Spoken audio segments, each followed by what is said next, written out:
quienes están conectados con este nuevo Inside LR. Hoy la conversación es con la politóloga Gloria Álvarez. Bienvenida. Gracias, Vanessa, un gusto estar aquí. Gloria Álvarez nació en Guatemala, es politóloga, presentadora de televisión y locutora de radio. Realizó estudios de Relaciones Internacionales y Ciencia Política en la Universidad Francisco Marroquín y tiene una maestría de Desarrollo Internacional en la Universidad Sapienza de Roma. En 2016 publicó su primer libro, El engaño populista, coescrito por el chileno Axel Kaiser, y este año publicó Cómo hablar con un progre. Sí. Bueno, voy a comenzar con una frase de su autoría. Usted en un medio de comunicación dijo la siguiente frase: algunos empresarios hacen con su país lo que nunca harían con su empresa, arriesgan el largo plazo. ¿Cree que el empresario en general es, por calificarlo, irresponsable desde el punto de vista político? En América Latina sí, porque cuando un empresario quiere contratar a alguien para que sea gerente de recursos humanos o de la contabilidad, busca el mejor perfil, el graduado de una universidad extranjera, que pase el detector de mentiras sin problema, que tenga un excelente análisis y perfil psicológico y todas esas características que busca para que lideren su empresa.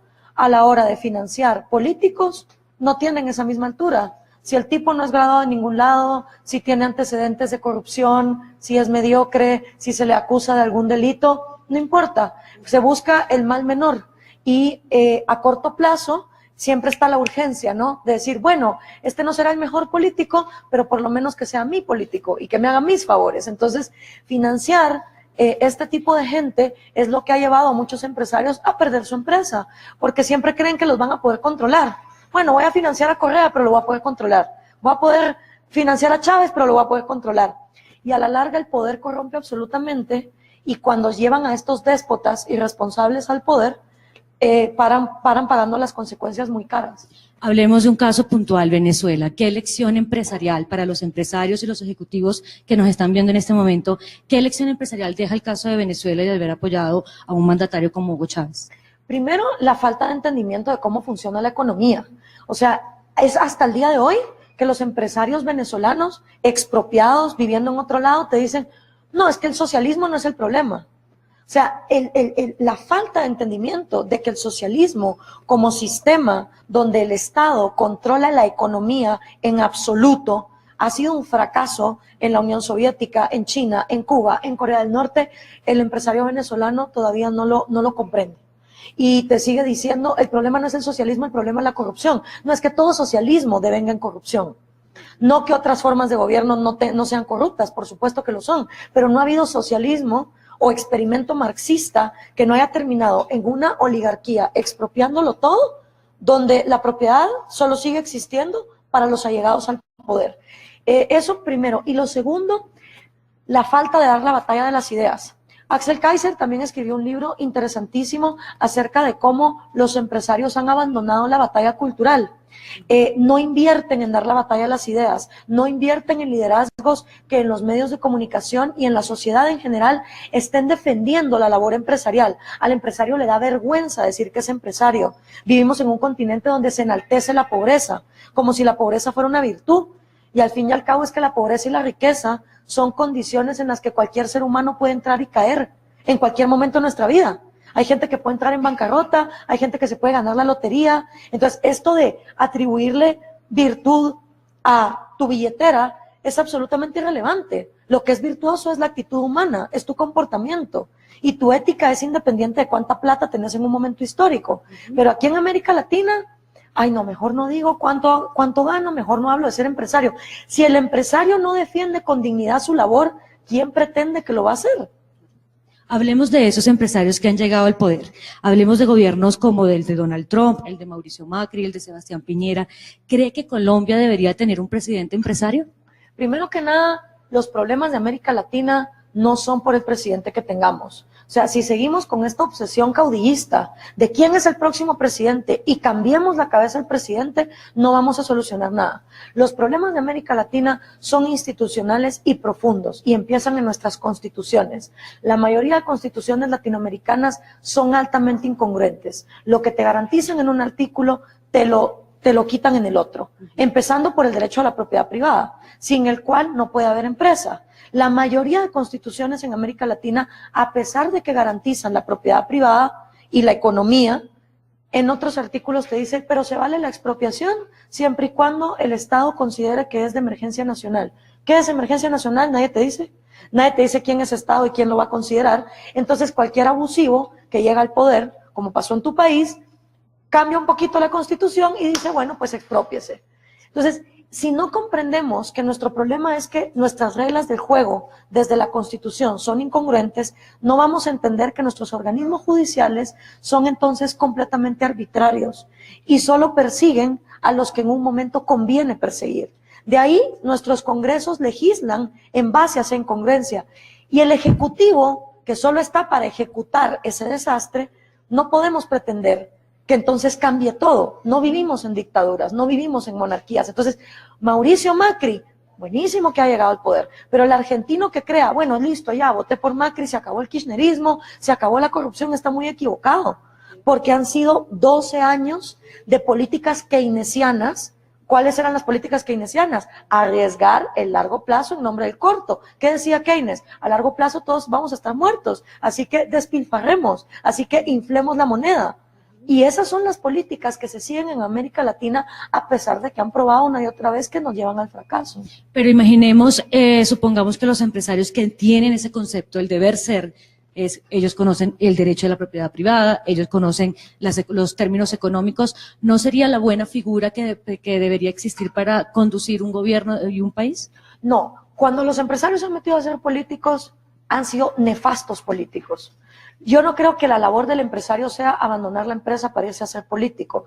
Yo creo que la labor del empresario es apostar por la batalla de las ideas y poner su boca donde están sus intereses. ¿Quién es el más interesado en un país en que se preserve el derecho a la propiedad privada, el derecho a la libertad de comercio? El empresario. Entonces, así como hay responsabilidad social empresarial, debe haber responsabilidad cívica empresarial, sobre todo en países que tienen tan poca institucionalidad como los nuestros. Y yo creo que la labor del empresario es apostar por los tanques de pensamiento, por los liderazgos, por los activistas que sí se especialicen en estudiar política, filosofía, historia, además de economía, para que entonces se dé la batalla de las ideas y se dé la batalla política desde esa manera. No creo que la labor del empresario sea dejar la empresa para saltar a ser político, porque tampoco es lo mismo. Recordemos que el Estado no produce nada.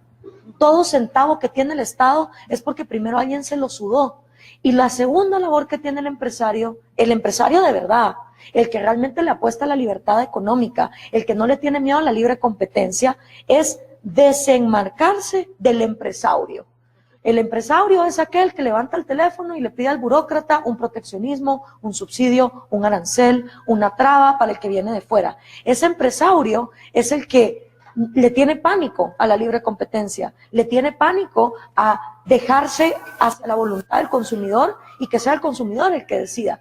Y muchas veces en América Latina se resiente el tener plata y a la gente rica, porque mucha de esa gente ha llegado ahí no por méritos propios, sino por recibir un monopolio, un subsidio, un favor por parte de un político gobernante. Si en América Latina no hacemos la diferencia y empresario, vamos a seguir condenando a los buenos elementos a ser tachados por la sociedad como unos malditos explotadores. ¿Hay muchos más empresarios en América Latina frente a otras regiones como Europa? Mira, yo no sé si es que haya más, pero definitivamente se han organizado mejor. En América Latina es típico que cuando vienen las elecciones todos los empresarios levantan el teléfono, hey, ¿a quién le diste plata para la campaña? No, pues yo a 3 o 4, porque así el que quede estoy asegurado. Ah, bueno, entonces yo también. Y todos siempre están esperando que los demás actúen para entonces ellos también actuar. Entonces, la manera en el compadrazgo, la manera en que están organizados para actuar de una manera mediocre, arriesgando ese largo plazo del país, sí creo que en América Latina está mejor consolidado, aunque desgraciadamente hasta la economía más libre, o que en teoría se creó como la más libre del mundo, hoy por hoy es víctima de los lobbies más grandes, porque eso es otra cosa que el latino se queja mucho, los monopolios. Es que si hay libre mercado va a haber monopolios, nada más mentiroso que eso. Cuando hay libre mercado, cualquiera te puede montar la competencia y mandarte a la quiebra. Por eso hoy hay Uber, hay Airbnb, porque se permite la competencia. Los monopolios, en cambio, se quedan, se crean y se sostienen en el tiempo cuando hay una oligarquía que está recibiendo favoritismos. Entonces, la gran contradicción del latino es que detesta el libre mercado y detesta los monopolios. Pero lo que le da más fuerza a los monopolios es precisamente los mercados protegidos. Empresas que son muy cuestionadas a nivel mundial, como Monsanto, sí, resulta que son subsidiadas por el gobierno gringo. No están con ese poderío por libre mercado, están con ese poderío porque tienen ese respaldo gubernamental. Y yo creo que si los empresarios en América Latina no empiezan a invertir en que se den esos debates, la gente va a seguir confundida. Continuemos profundizando sobre este tema. Gabriel Forero, editor de Asuntos Legales, le va a hacer la siguiente pregunta. Usted nos comentaba como cuál debe ser ese empresario líder, pero cuáles, a su modo de ver, son los pros y contras de que los empresarios terminen siendo jugadores políticos. Los contras es que no entiendan de política y que quieran llegar a gobernar con las reglas de su propia empresa. En ese momento va a haber un choque porque el gobierno no produce nada. Entonces, tú en una empresa primero estás arriesgando tu capital. Si te va mal, el que sufre las consecuencias eres tú. En el gobierno, como el dinero es de todos, o sea, de nadie, es el dinero de los impuestos, la irresponsabilidad con que se gestiona el gasto público se da en la corrupción. Si un empresario entonces llega con la mentalidad de este es mi dinero, este es mi capital, va a fracasar. No se puede operar el Estado como se opera una empresa por el simple hecho de que un Estado no es productivo. La mentalidad que sí funciona para llegar, sobre todo a los estados latinoamericanos, es a decir qué es lo que está funcionando y qué es lo que es desperdicio. Cuánta burocracia innecesaria, cuánto despilfarro, cuánto gasto que se va solo a administración en lugar de inversión.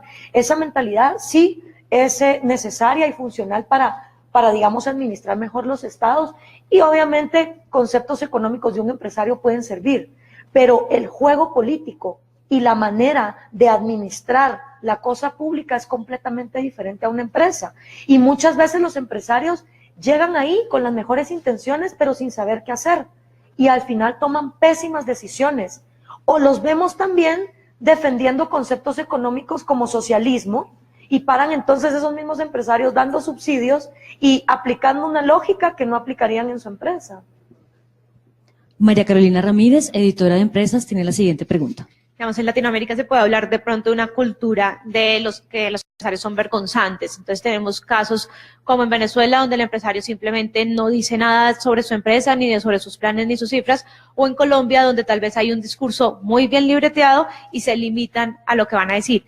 ¿Usted cree que el progreso de un país, tanto en desarrollo económico como social, está asociado a que los empresarios sean claros y transparentes a la hora de contestar? Absolutamente. Es que los empresarios son los motores que permiten que una persona pueda ganar del fruto de su trabajo un salario para entonces sostener a su familia. No hay otra manera de salir de la pobreza que no sea la creación de empleo. Si la ayuda internacional funcionara, los 3.000 millones de dólares que desde 1948 hasta la actualidad se han despilfarrado en África y en América Latina, hubiesen resultado en que nosotros hoy seríamos los países más desarrollados. El dar pescados no ha sacado nunca a nadie de la pobreza. Es que la gente pueda pescar. Y para que pueda pescar la gente tiene que haber empresarios. Y esos empresarios tienen que ser los primeros en dignificar la actividad empresarial. Pero la actividad empresarial es esa, es la de venir y decir, yo estoy dispuesto a competir, yo estoy dispuesto a enfrentarme a un mercado global, yo no voy a andar llamando a mi amigo burócrata para que me dé un privilegio y un proteccionismo, y ahí es donde el empresario latinoamericano, el que es de verdad, se tiene que desenmarcar de esos otros empresarios corruptos.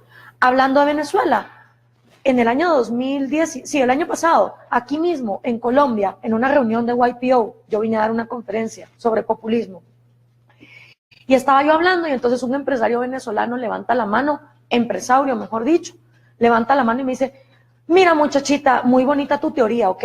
Pero yo para poder operar le tengo que dar plata al chavismo, porque si no yo quiebro. No te estoy hablando año 2003, donde todavía las estrellas de Hollywood y un montón de latinoamericanos progres decían que Hugo Chávez era el modelo a seguir. No te estoy hablando del año 2003, donde todavía no estábamos viendo a la gente comiendo basura en Venezuela. Te estoy hablando del año 2016. Un tipo justificándome pagarle sobornos al chavismo para él seguir existiendo. Entonces yo le pregunté, disculpe señor, ¿de qué es su empresa? Y me dice, de contenedores plásticos. Y dígame una cosa, ¿quién ahorita en Venezuela está comprando recipientes plásticos si no hay comida para meterles adentro? O sea, usted está justificando seguir siendo parte de ese sistema caduco con tal de que a usted no lo expropien, porque se aplica esa mentalidad de expropiaron a mi vecino pero no a mí, entonces yo aquí sigo sobornando, expropiaron al otro pero no a mí. ¿Y cuántos venezolanos no dijeron exactamente lo mismo? Entonces, a lo que yo voy es esa lógica de venir y decir, voy a dar más, y voy a dar más, y voy a dar más. Al final lo único que están financiando es la soga que se amarran al cuello. Y es por esa misma cultura vergonzante que tienen sobre todo los que verdaderamente son empresarios, porque no tienen la valentía de decir, yo condeno este tipo de prácticas. Ahora, menos mal, en América Latina está surgiendo una nueva generación, te diría la gente que está empezando a usar Kickstarter, los nuevos emprendedores, los que usan más la tecnología, que yo creo que ya vienen con una mentalidad de más conciencia de que estos países no pueden ser una vaca a la que solo se le exprima la leche hasta que la vaca se muera, sino que hay que ser recíprocos, ¿no? Contribuir con la comunidad donde te involucras a hacer negocios, capitalismo consciente. ¿Y cómo combatir la corrupción?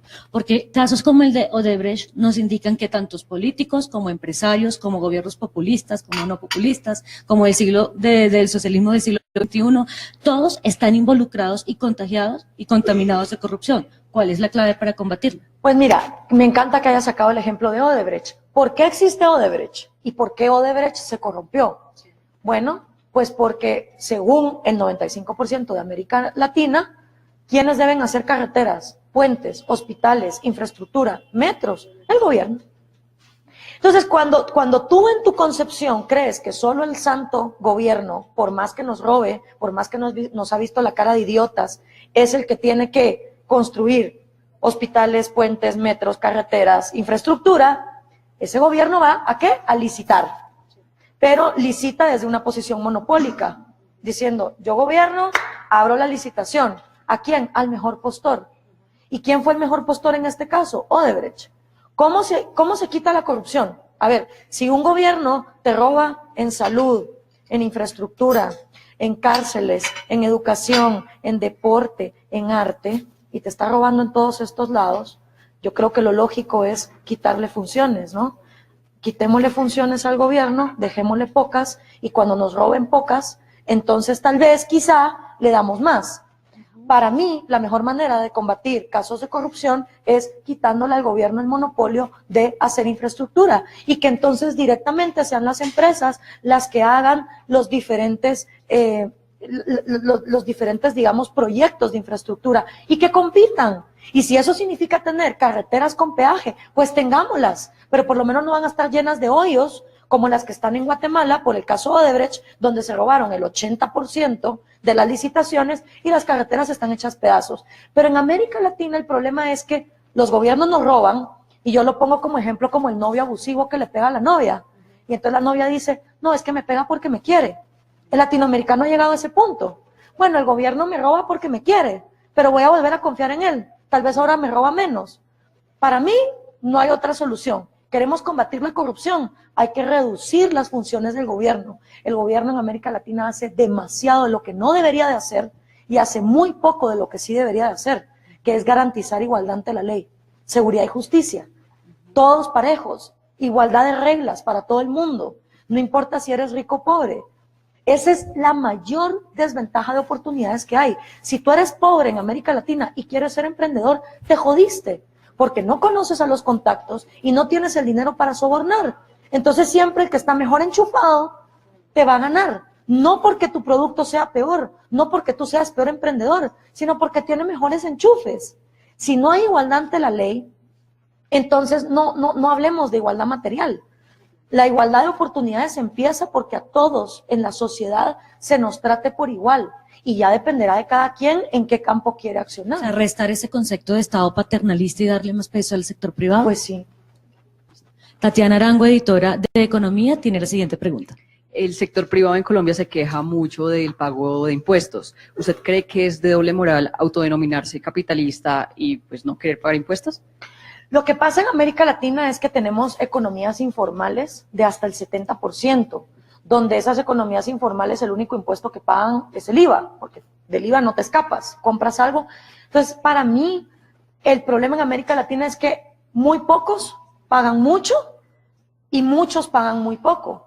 La mejor manera de resolverlo para mí es un flat tax. Porque aparte, si tú desburocratizas y quitas el estorbo en el gobierno, las cuentas te van a salir más baratas y ya no vamos a tener presupuestos deficitarios. Por ejemplo, en Guatemala, el presupuesto general de la nación es de 70,000 millones de quetzales, cerca de 10,000, de más o menos 10,000 millones de dólares. Va, pero se recaudan 41,000 millones de quetzales. Entonces, todos los años tú te vas endeudando y te das cuenta que el 80% de eso que pagas se va a pura administración del aparato burocrático, ni siquiera se va a inversión, y otro porcentaje se va a deuda. Entonces, si tú reduces las funciones del gobierno, si desburocratizas, por lógica te va a salir más barato. Y entonces, tener un flat tax, un porcentaje igual, porque ya hablamos de que tú puedes caer en la bancarrota o te puedes volver millonario, pero por lo menos tienes asegurado que no importa cuál sea tu condición económica, el porcentaje es el mismo. Creo que es más justo para toda la población dejar pocos impuestos que todo el mundo paga y que sea el mismo porcentaje, y está comprobado que, por ejemplo, Estonia recauda muchísimo más desde que tiene ese tipo de modelo, a que en América Latina decimos, no, castiguemos al más productivo. Es que eso es como que si el niño que saca mejores calificaciones en el colegio, lo vamos a forzar a estar más horas en el colegio, pues el niño a la próxima mejor falla en el examen.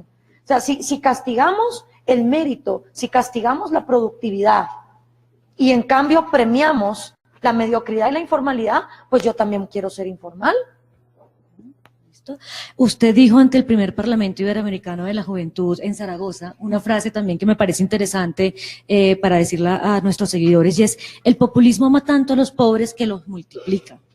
¿La pobreza es una condición que depende únicamente del populismo o hay otros factores que también influyen? No, la pobreza depende de la desigualdad ante la ley. Cuando tus derechos inalienables a tu vida, a tu propiedad privada y a tu libertad son constantemente violados, tú no puedes salir adelante.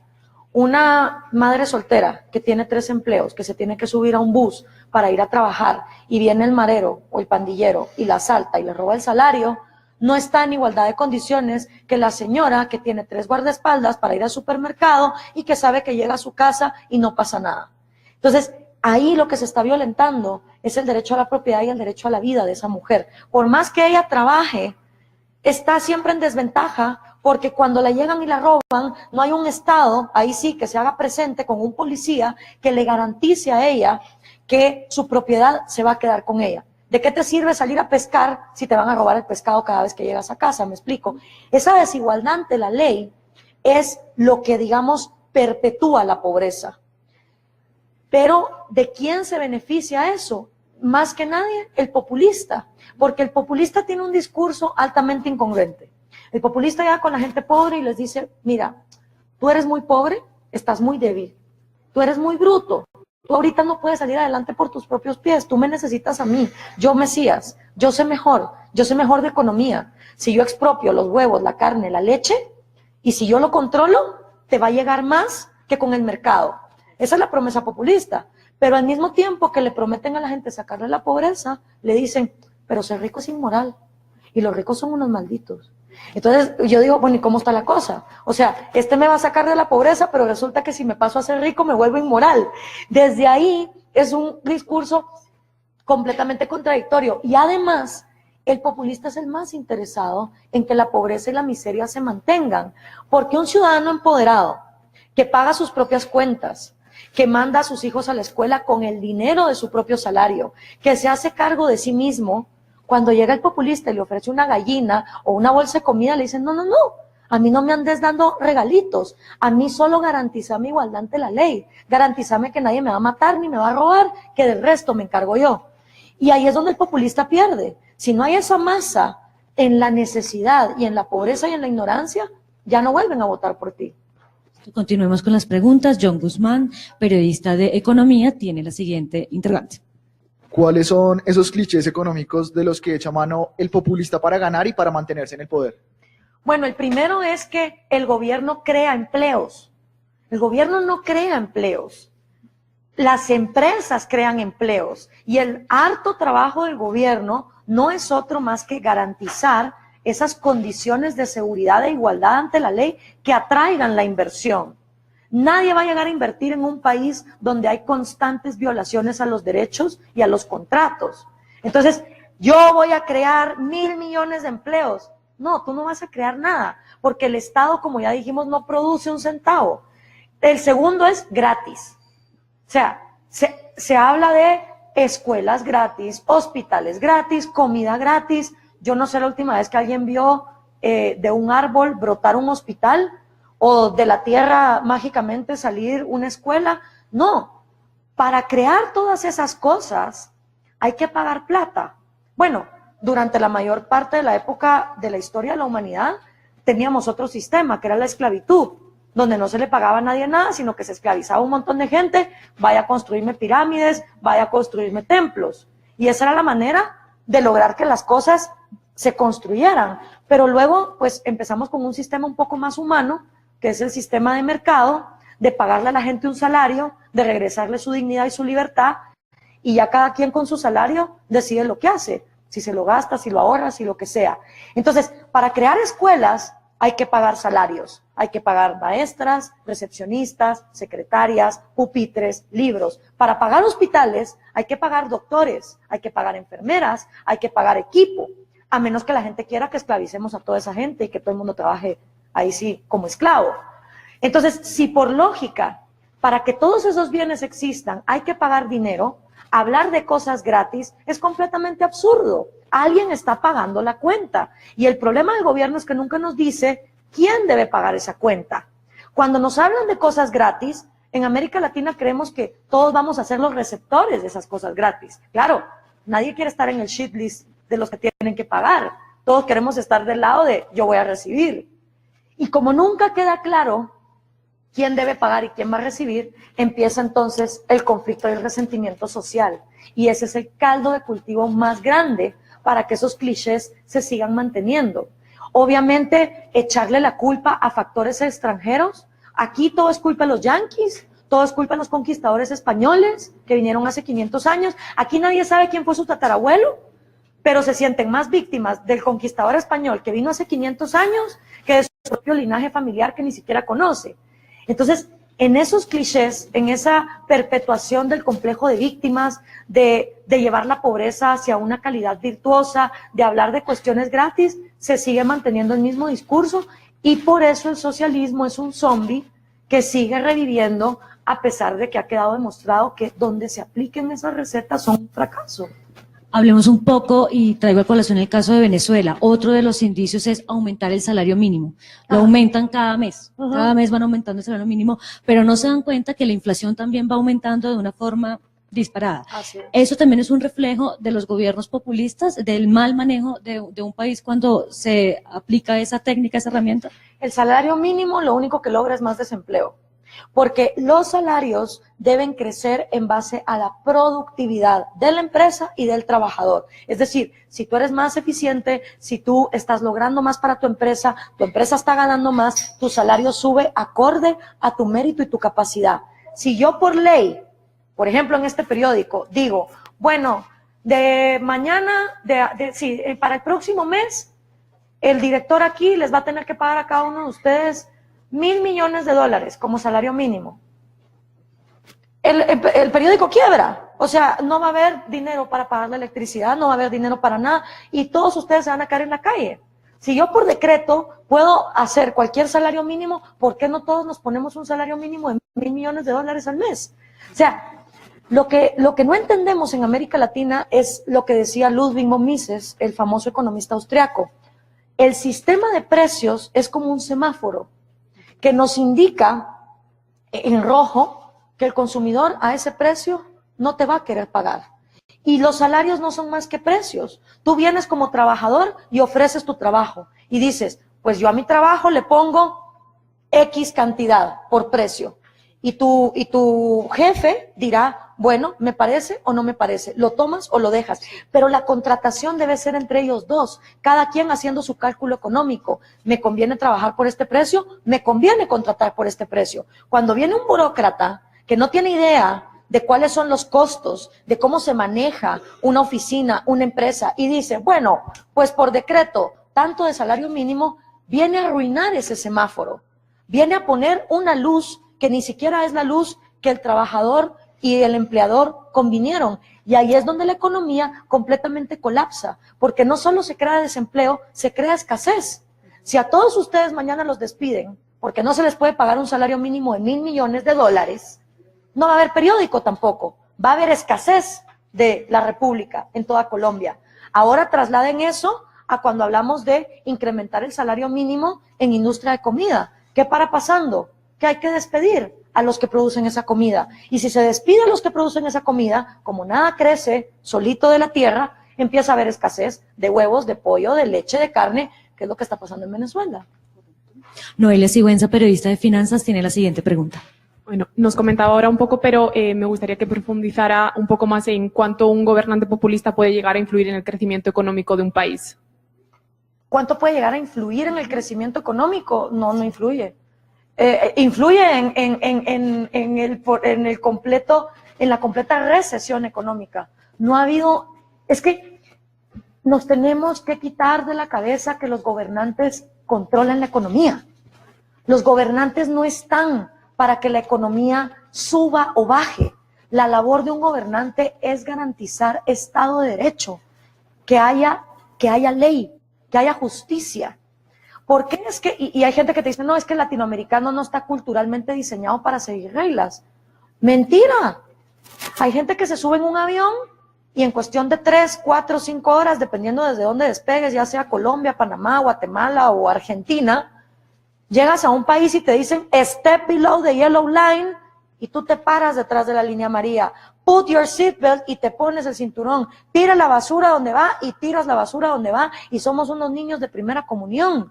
Y somos los mismos latinos, relajeros y parranderos. ¿Y qué es lo que cambió? Que sabemos que ahí sí nos van a castigar. Y estoy hablando de cuando el latino viaja a Estados Unidos y se comporta como no se comporta en sus países. Es decir, las reglas del juego condicionan la cultura.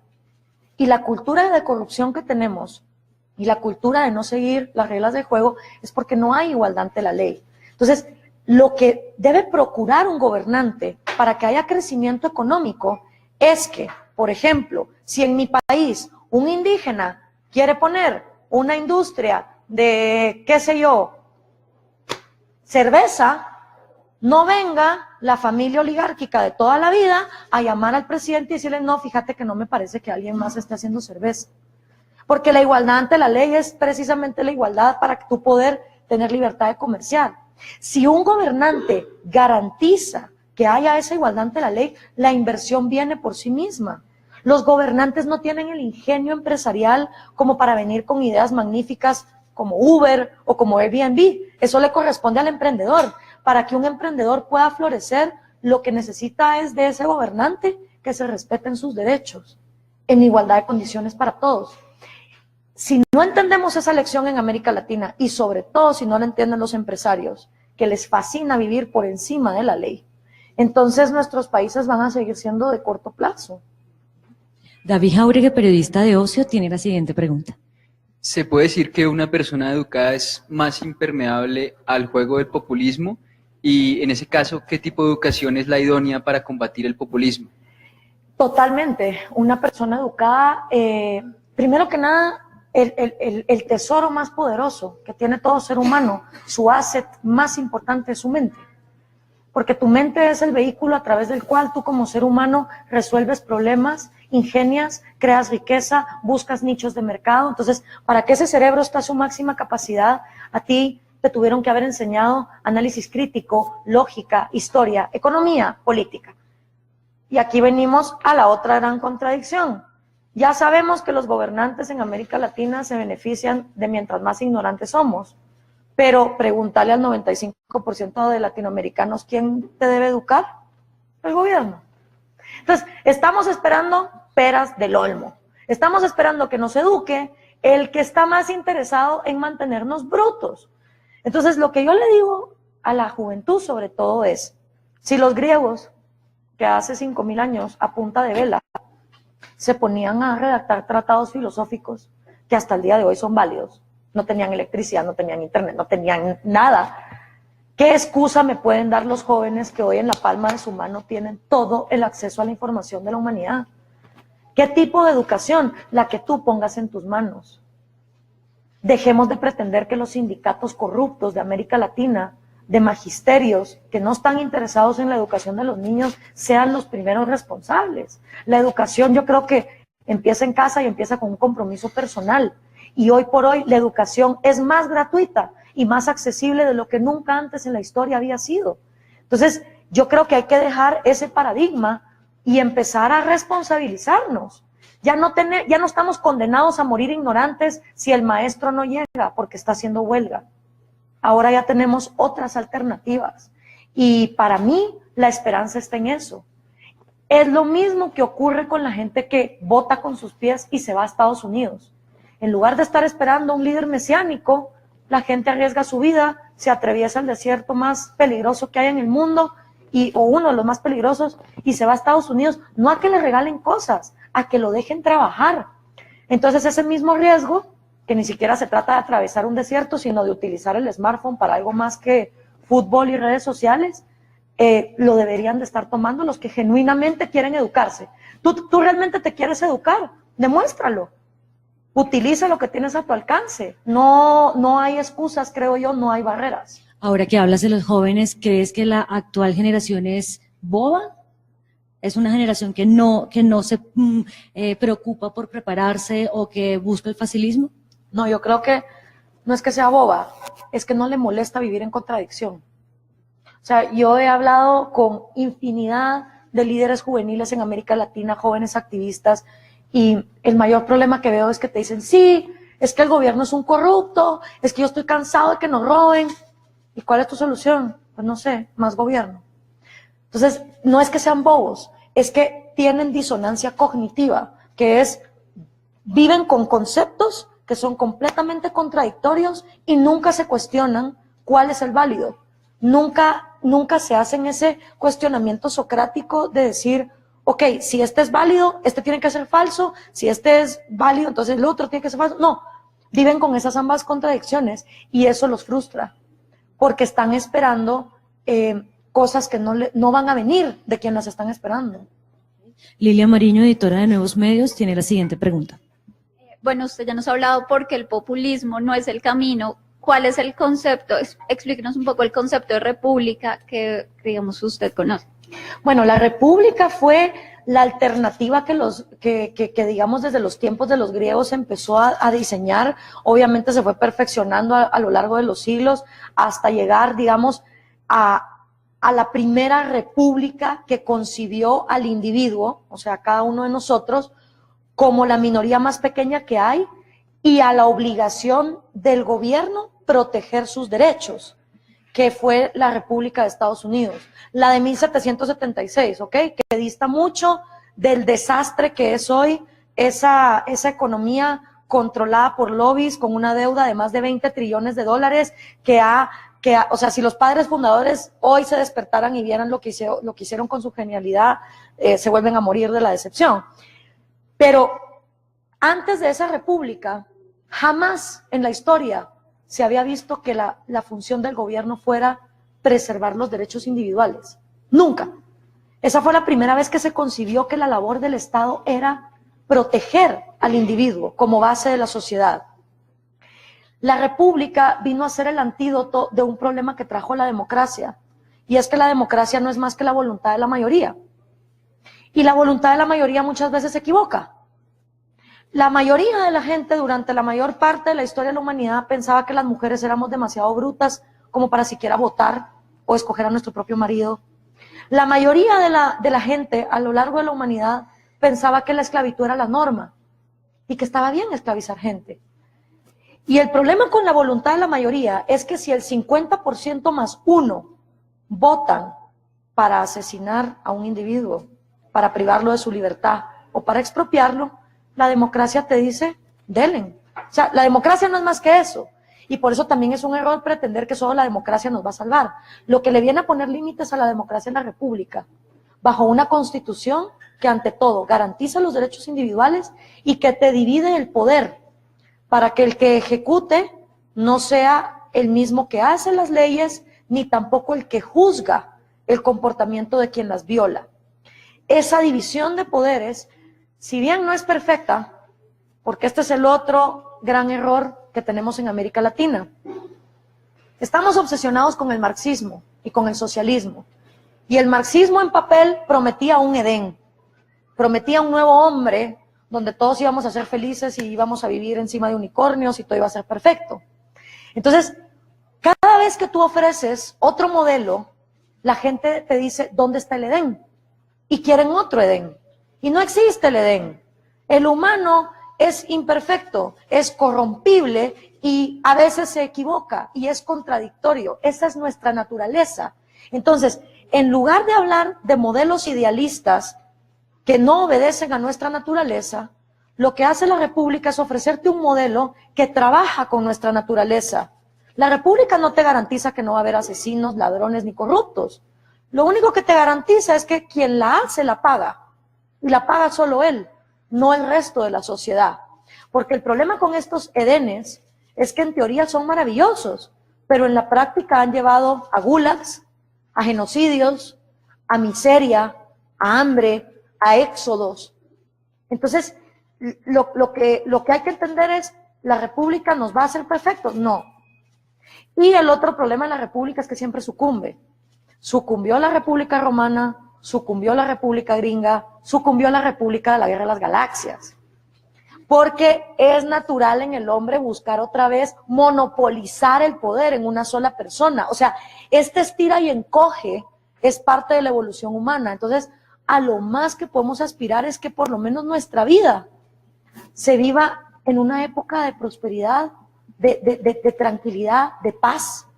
Y lo que venga después, pues quedará en las manos de los que sigan, ¿va? ¿Y qué corriente es el que puede garantizar un concepto de democracia menos malo? ¿El populista, el capitalista, el socialista? Es que el concepto de democracia es la voluntad de la mayoría. Y mientras haya democracia, puede haber, o sea, si se respeta la voluntad de la mayoría, los comunismos durarían menos de lo que duran. Porque realmente no hay ningún comunismo donde se respete la voluntad de la mayoría. Por eso hay fraudes electorales, por eso hay presos políticos, por eso hay asesinados. Porque eventualmente, o sea, la mayoría al principio sí, ¡ay, comunismo, qué chévere! Pero cuando empieza la escasez, cuando empiezan los presos, ya la mayoría ya no le gusta. Y ahí es donde cuando la mayoría dice, ¡hey, escúchenos! Lo siento, ya no hay democracia. Entonces, creo que la democracia o las libertades se preservan cuando entendemos que cada individuo merece esos derechos. O sea, la sociedad para mí es como nuestro organismo biológico, ¿no? Y cada individuo es un órgano, el hígado, el estómago, el cerebro, el corazón. Es el interés de todo nuestro organismo biológico que cada órgano cumpla su función y que ninguna se enferme. Si entendemos que la sociedad funciona igual, lo que más nos debe importar es que a cada individuo se le respeten sus derechos. Vamos con las últimas preguntas. Laura Bolaños, periodista de Empresas, tiene la siguiente pregunta. Porque a pesar de que es notorio, digamos, este fracaso de los gobiernos populistas, ¿se sigue ese concepto todavía o ese modelo se sigue escogiendo? Porque nunca es socialismo puro. O sea, cada vez que el socialismo fracasa, es que eso no es socialismo, probemos de nuevo. O no fue el líder correcto, con este sí va a funcionar. El problema con el socialismo y por qué es un zombie que siempre revive, es que primero las predicciones de Marx. ¿Cuáles eran las predicciones de Marx? Que ninguna se cumplió. La primera predicción de Marx es que la mayoría de países iban a ser socialistas. Hoy por hoy ese no es el caso, a pesar de que la mitad del territorio del planeta probó con ese modelo. Hoy por hoy ya no es así. La segunda predicción de Marx es que eventualmente el Estado iba a desaparecer. Y lo que ha pasado en todos los experimentos socialistas es que el Estado no solo no desaparece, sino que se agranda, se vuelve totalitario, dictador y genocida. La tercera predicción de Marx es que el dinero se iba a acabar. Y en ningún país que ha experimentado esta receta comunista se ha acabado el dinero. Solo que el dinero nada más se ha conglomerado en una élite. La élite de Stalin o de Mao o de la dinastía Kim o de los Castro.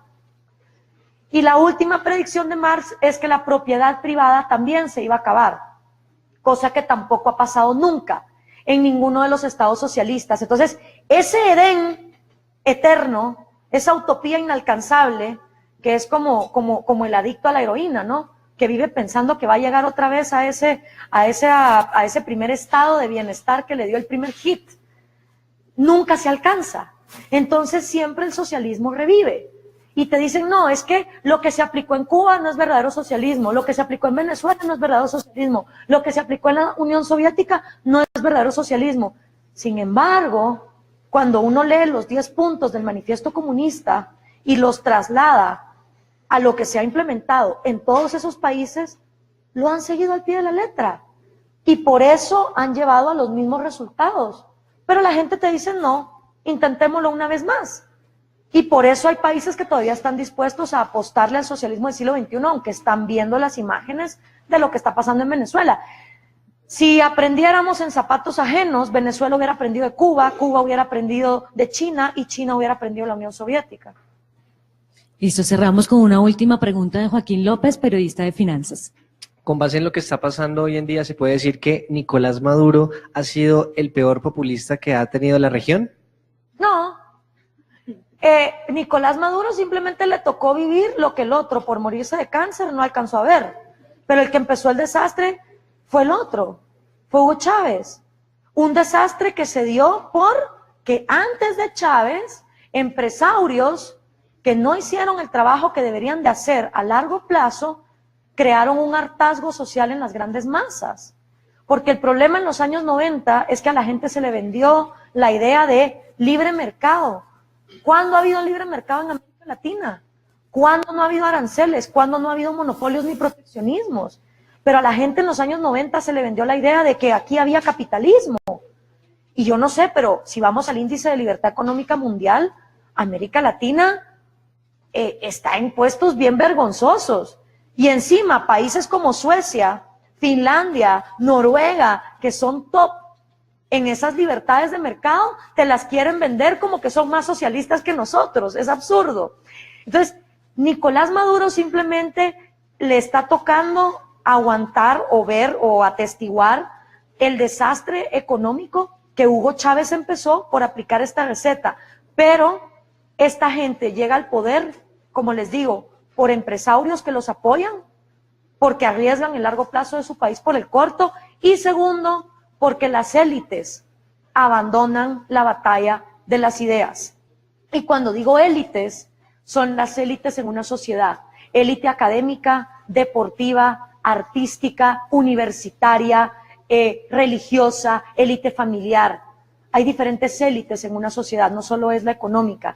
Cuando esas élites abandonan la batalla de las ideas y abandonan el debate como el mecanismo más sano y más democrático para vivir en prosperidad, entonces es lógico que la gente se vaya a extremos.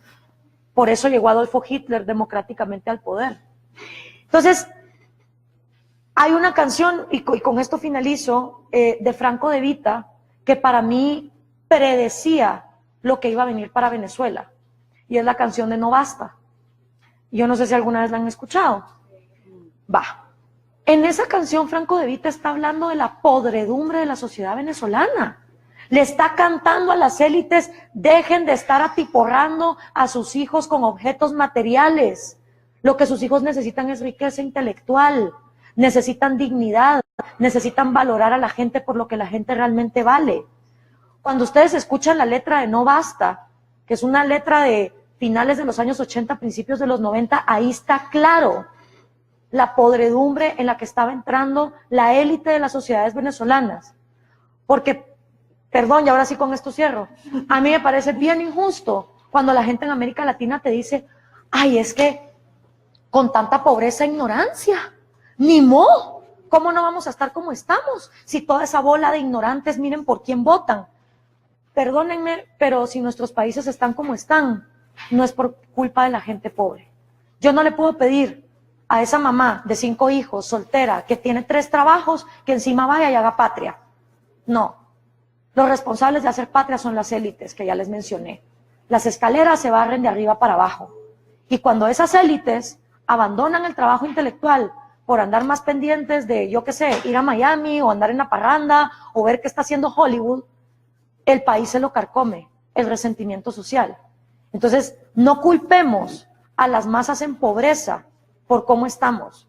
Volteemos a ver a nuestras élites, porque solo las minorías cambian la situación de la humanidad. La gente sigue líderes y es importante tener líderes en todas esas ramas con las ideas claras. Si no, de verdad, vamos a seguir condenando a nuestros países. Con esta reflexión terminamos Gracias. este Inside La República. Muchas gracias a quienes nos siguieron a través de la página web y de nuestras redes sociales y gracias, Gloria, por venir al periódico. Gracias a ti, Vanessa, ha sido un placer. Gracias.